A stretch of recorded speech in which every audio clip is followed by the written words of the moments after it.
I'm getting a bit sick of doing the intro. You want to have a go?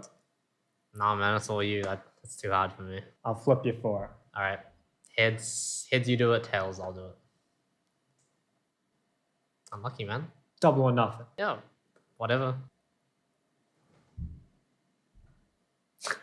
it's too easy. Best of 5. Okay, sure. Go. Hurry up.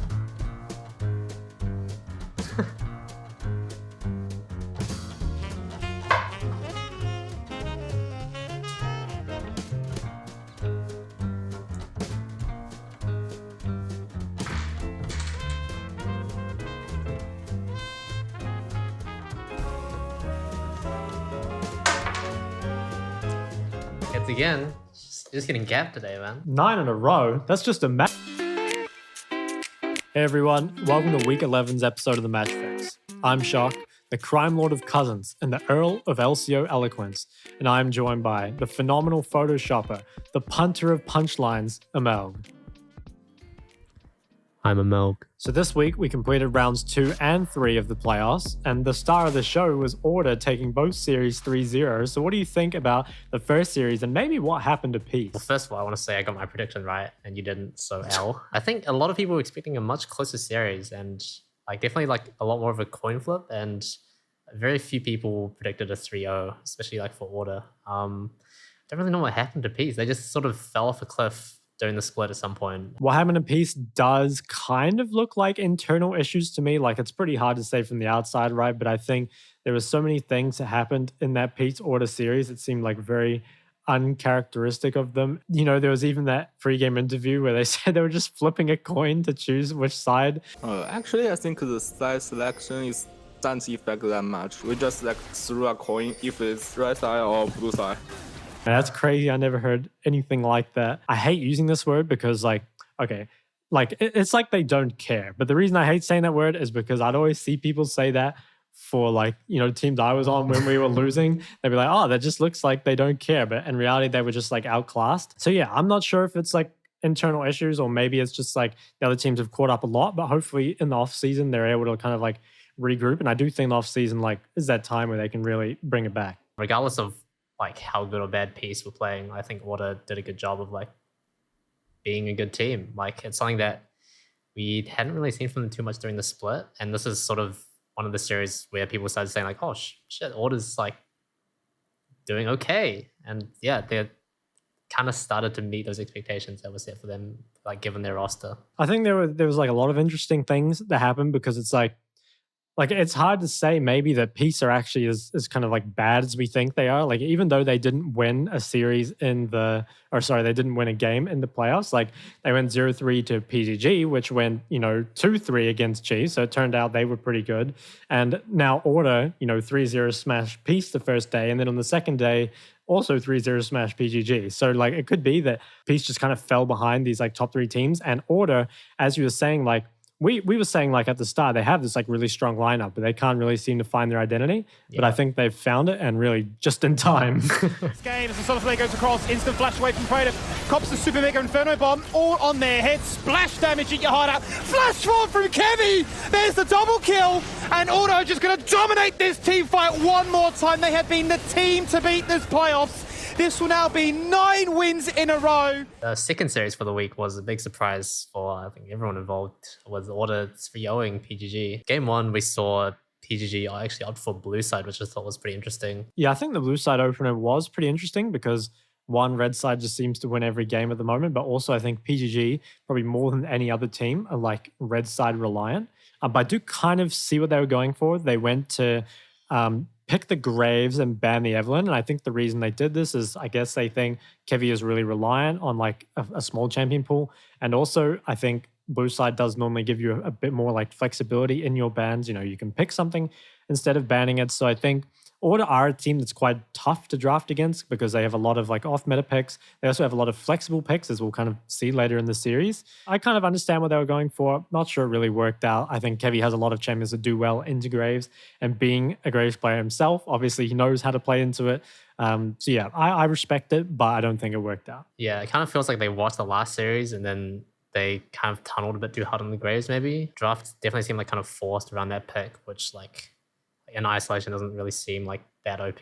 Something I did also think was interesting was the Order Shen pick.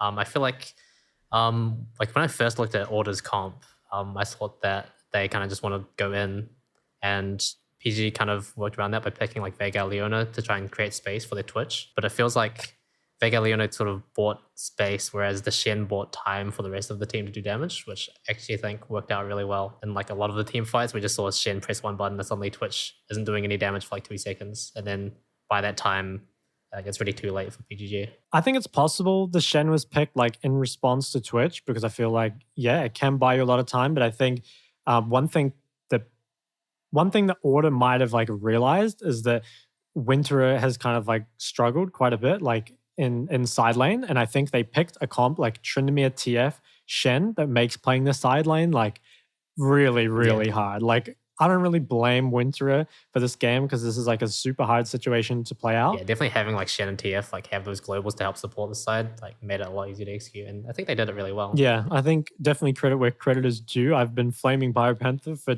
champs that aren't tanks, but he played this game pretty well. Obviously, it is a bit easier with the TF and the Shen, but I think they definitely did it well this game. I think ultimately there wasn't a huge difference in the drafts though. Like, I don't think the game was really decided through draft. It felt to me like ORD have this comp that's very good at the 1-3-1, but then they were also just like playing the team fights better. So I can think of like this specific example, I think at around 16:30 in the game, where Veigar wastes his cage trying to zone someone off the tier 1 tower, and then because he used it, Dinah like flash E ults over the wall, and just like there's no cage with all these like melee champions on top of each other.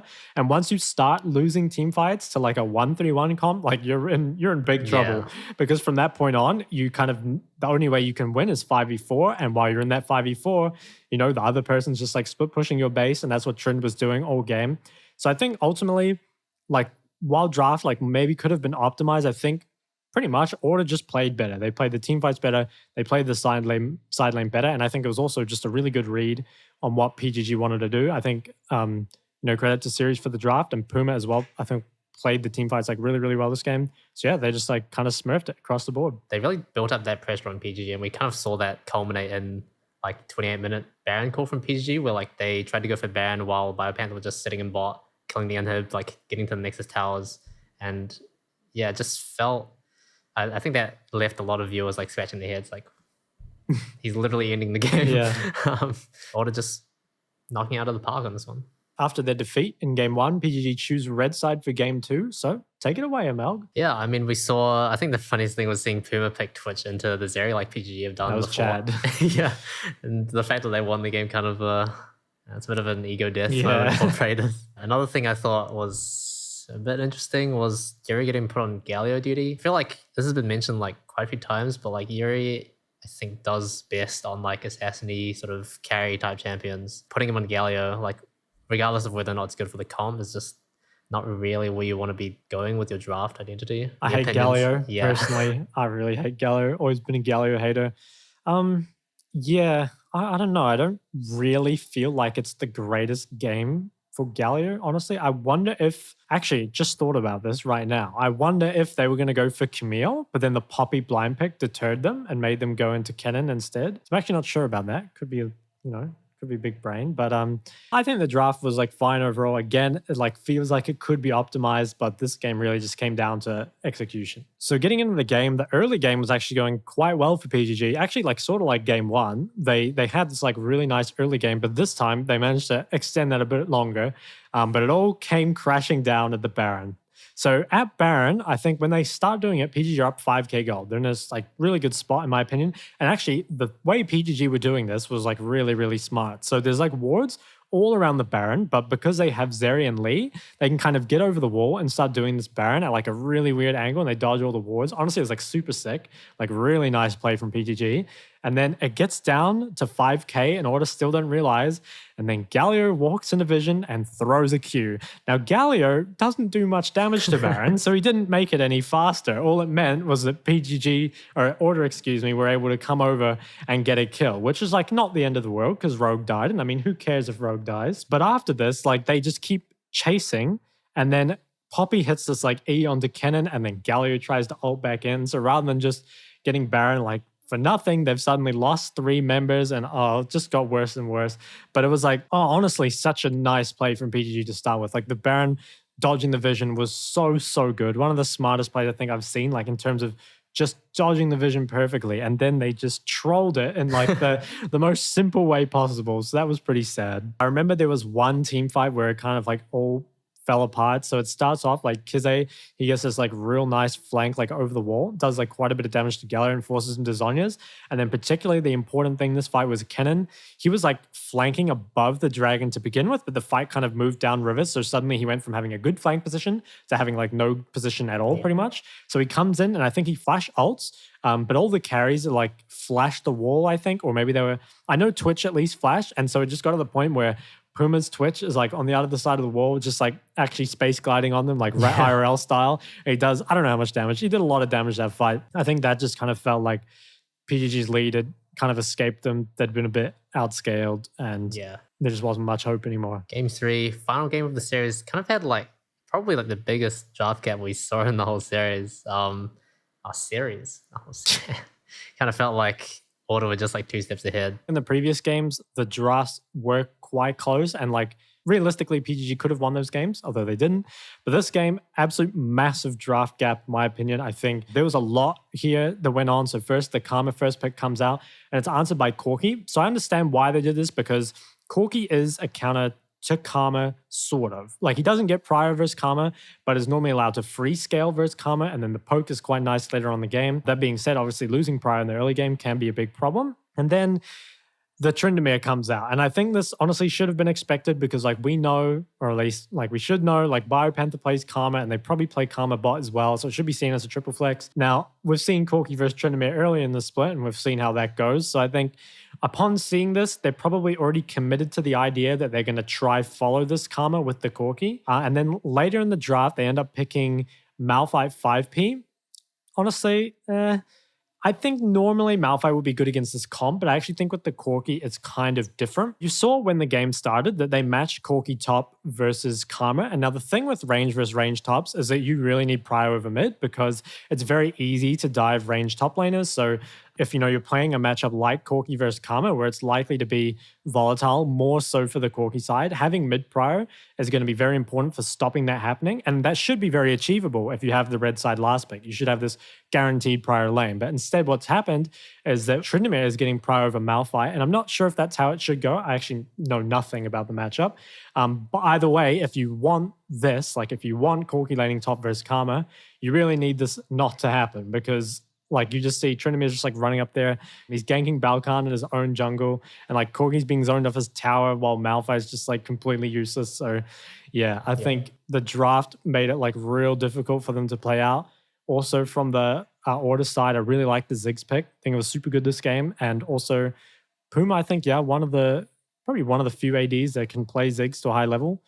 So yeah, just like draft gap through and through. It's kind of weird like having Yuri opt into that Corki again when he got dumpstered by a fucking mammoth on Corki. Like, I don't know. It was just, and he kind of just got run over again. Felt really weak. And I think, like you said, it's kind of a weird identity to build your comp around. Having like a Corki and then like a Malphite, not really winning lanes. And then the game kind of falls apart from there. Speaking of the game falling apart, we had the play of the day, 22 minutes with PGG trying to do a Baron. By this time, they'd killed 4 people from Order. So it was only Kisei alive. And it was so bizarre to watch because they had the Baron down to like 3k HP. Kisei's just like hovering around the edge of the Baron pit, no vision. And PGG are like committed to like trying to get him away. When I feel like in reality, it's like a 90-10 Baron. And you don't really have time to wait around and like try and get him out before you finish off the Baron. Yeah, I wonder how much of this is kind of just like they've lost confidence after previous games. Feels like lack of decisiveness kind of because they like have a pink ward in Rogue's inventory which gets placed later and like they know Tryndamere has no vision. Like I think they just go for it. And Kizei's Tryndamere obviously just like went in and actually just killed everyone. It was really funny to me this game because you know how people talk about like coin flip players. I feel like Kizei, he's more like a pendulum. It just like swings back and forth between like insane and just trolling because like this game, okay, he gets a solo kill at level 3, okay, very nice. And then at level 5, he dies to a gank. And then he has some like big team fights. Then he gives a shutdown in the side lane. He wins this Baron fight and just like demolishes them and then goes in 1v5 and gives another shutdown to their base. So it was just like, Kizei is the reason his team is winning, and it's also the reason it's taken so damn long. That's maybe why Order have been like playing these like multi-threat comps, because I feel like before they kind of tunneled in a lot on like Kize being a big carry, because he does carry pretty well, but he's had a pretty inconsistent split. But you know, when he's on, he's on. He did some pretty crazy things, and yeah, honestly, just felt like for the rest of the game, pretty much Order just like destroyed them. I mean, Ziggs was doing an absurd amount of damage. I remember this one team fight where Corki starts the fight at Dragon on legit like 10 HP. I remember he like W's forward with only 20% health left and dies to Tryndamere's Gale Force. And it was pretty much all Ziggs and Karma poke before that. And I also think this is a comp where if you fall behind, you're actually just like totally fucked, because it's like they have insane siege power, and the Ziggs, like once they got the Baron, they just like roll this game over. They also have like shields, which are typically very good at like, you know, staying ahead. Like once you get ahead, it's like way harder to kill people. And they also just like have this like really strong split push. So draft gap, player gap, team fight gap, mental gap. It was just, yeah, the previous games were close. This one, absolutely not. Yeah. Order clearly the better team. Definitely gapping and not capping this time That's around. for sure. So now we know the finals are between Chiefs and Order. And I think this is going to be really interesting. Actually, for one reason people maybe haven't thought about. So because Chiefs, I'm assuming, would have thought that PGG would be their partner in the finals, I think most of this week, Chiefs would have most likely scrimmed Peace or Order all week. And they've probably shown each other like quite a lot of their picks. So it's going to be interesting, because when Chiefs and PGG played each other, they hadn't scrimmed each other at all. They had very little information on each other. On the other hand, I think these two teams probably have a ton of information on each other. One, because they've been scrimming each other, but also because Order have gone through this whole gauntlet run. So it's going to be a very interesting dynamic. I think Order are definitely a team where quite a lot of prep has to go into versing them, honestly, because they have like a very different style. They have a lot of flex picks. They just have a lot of off-meta picks. Certainly more than Chiefs, I would say. Chiefs are definitely much more of a standard team, and I mean, they play it very well. But yeah, I think the finals are going to be real interesting. Like, they're two good teams. They have this like weird dynamic of knowing everything about each other. But how do you predict it's going to go? Okay, look, I've been an Order fanboy since day one, all right? Never lost faith in them. Don't check the older episodes. It's fine. I'm going to say Order 3-1. Ooh. I was thinking about saying Order 3-0 just to be edgy, but like I feel like against a team like Chiefs, where like they have more experience, they're probably gonna capitalize on mistakes more. And I'll give Order like, you know, one game safety net. They'll probably fuck up in one of the games and then win the other three. So who are you thinking from Order are going to be the main catalyst? Are we thinking like a Puma Kevi angle, or what are you putting down? Yeah, I would say a lot of eyes going to be on bot lane. Puma, I think, has matched up against Praetus really well, where a lot of people think Praetus is like number 1, number 2. He's also had a really good playoff showing so far. He had like over 400 CS in like his Caitlyn game. How about you? What's your probably wrong prediction? It probably is wrong, because they've all been wrong so far. But I'm going to predict something surprising. So you might be thinking that there's no way the Order can lose now without Shock there to reverse sweep them.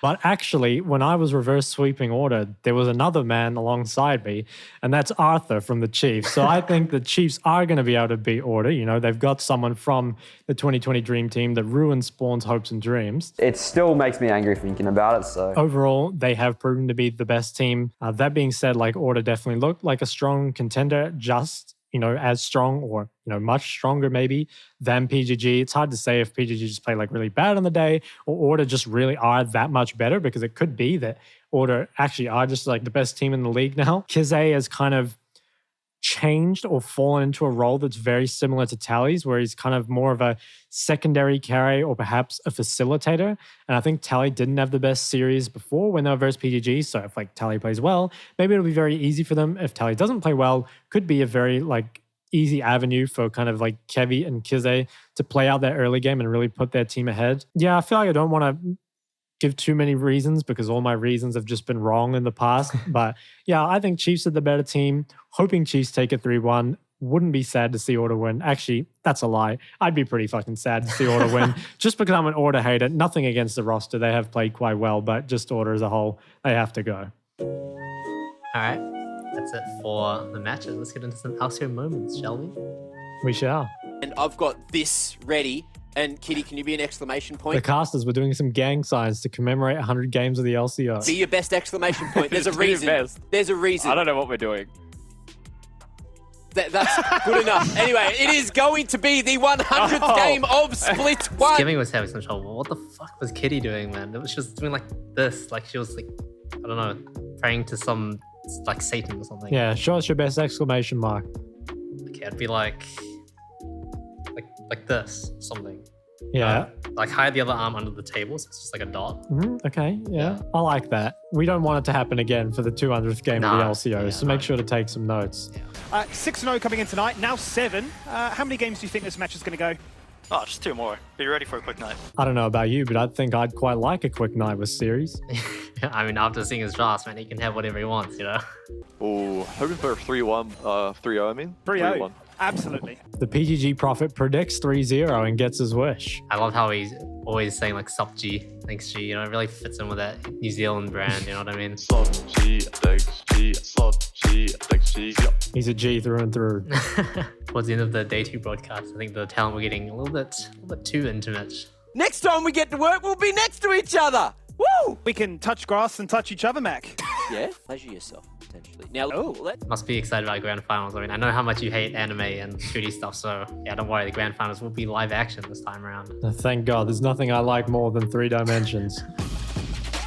So once again, the time for me to ask about some rapid fire questions. Once again, I must remind you, no thinking. I know not much goes on in a support's brain, but buddy. what little does, I'm going to have to ask you to put a stop to it. So, Amal, question 1.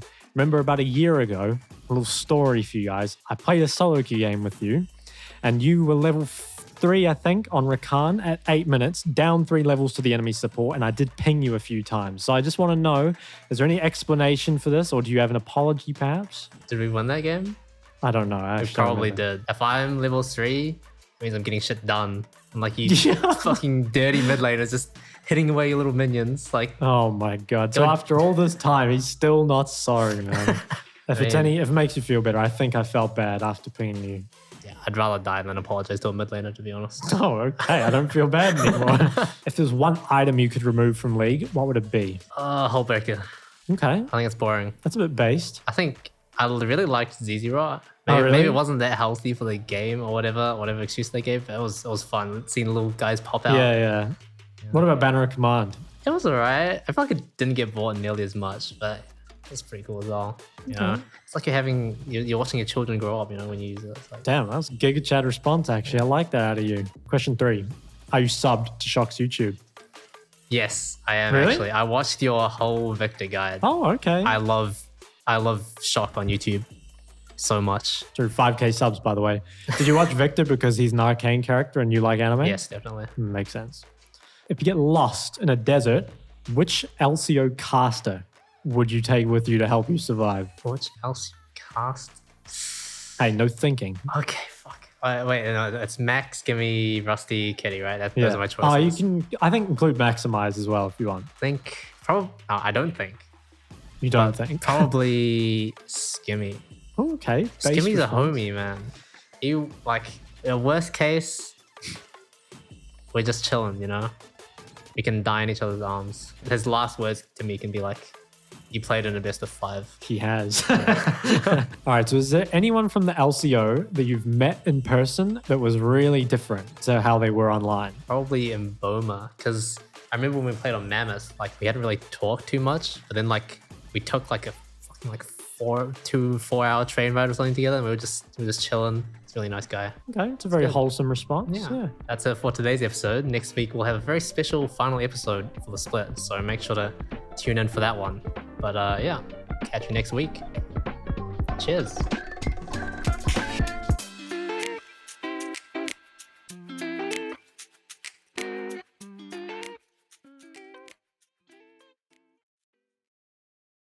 Who do you think's gonna win the finals? Let's find out.